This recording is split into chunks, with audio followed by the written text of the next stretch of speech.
WhatsApp group আলো আসবেই কাণ্ডে নির্মাতা মোস্তফা সরওয়ার ফারুকী বলেছেন, এরা শুধু শিল্পী হিসেবে না, মানুষ হিসেবেও নিচু প্রকৃতির। নির্মাতা এক ফেসবুক পোস্টে লিখেছেন, এটা নিশ্চয়ই বেদনার যে আমাদের দেশে শিল্পীর সাইনবোর্ড নিয়ে এমন লোকজন ঘুরে বেড়াতো যারা গণহত্যার প্রত্যক্ষ উস্কানিদাতা অথবা কেউ কেউ নীরব সমর্থক ছিল।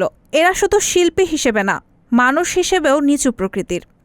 ৭১-এ জন্ম নিলে এরা রাজাকারের দায়িত্ব পালন করত, ফলে এদের এ যুগের রাজাকার বলতে পারেন। নিশ্চয়ই এদের বিচার হবে গণহত্যায় সমর্থন এবং উস্কানি দেওয়ার অপরাধে। শেষাংশে ফারুকীর ভাষ্য, কিন্তু আশার দিকটা আপনাদের বলি, দেখবেন এই গ্রুপের বেশিরভাগই আসলে কোনো শিল্পচর্চার সাথে সেই অর্থে জড়িত নেই। আমাদের মেইনস্ট্রিম অভিনয়শিল্পী বা ফিল্ম মেকারদের কেউই এদের সাথে নেই। এরাই আমাদের প্রেজেন্ট অ্যান্ড ফিউচার। নির্মাতা আরও বলেন, সহকর্মী এবং শিল্পীদের ফাঁস হওয়া স্ক্রিনশটগুলো উল্লেখ করে যারা অত্যাচারীর সাথে সহযোগী হিসেবে কাজ করেছিল এবং আমাকে নিয়ে বাজে কথা বলেছিল, অত্যাচারী যদি বেঁচে যেত তাহলে আমার এবং তিশার কোনো না কোনোভাবে ক্ষতি করত। সরকারের উচিত হবে ভাইরাল হওয়া স্ক্রিনশটগুলো খতিয়ে দেখা।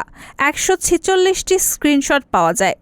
এই আন্দোলনের সময় যারা মানবতা বিরোধী অপরাধে উস্কানি দিয়েছে তাদের প্রত্যেকেরই তদন্ত করে বিচার করা উচিত। বিনোদন অঙ্গনের কয়েকজনকে নিয়ে গড়া আলো আসবেই নামক এক হোয়াটসঅ্যাপ গ্রুপের কিছু স্ক্রিনশট মঙ্গলবার সকালে প্রকাশ্যে আসে, যে গ্রুপের নেতৃত্বে ছিলেন সাবেক তথ্য প্রতিমন্ত্রী এ আরাফাত এবং সংসদ সদস্য ফিরদৌস। ভাইরাল হওয়া স্ক্রিনশটে দেখা যাচ্ছে ওই গ্রুপে অভিনেত্রী অরুণা বিশ্বাস, সোহানা সাবাকে, যাদের অবস্থান ছিল গেল জুলাইয়ে ঘটা ছাত্রদের আন্দোলনের বিপক্ষে। তারা সেখানে যেভাবেই হোক আন্দোলন থামাতে হবে এমন মতামত দিচ্ছেন। সেই গ্রুপে তথ্য প্রতিমন্ত্রী এ আরাফাত ও সংসদ সদস্য ফেরদৌস সহ অ্যাডমিন হিসেবে ছিলেন অভিনেত্রী শামীমা তুষ্টি, নায়ক রিয়াজ ও সাজু খাদেম।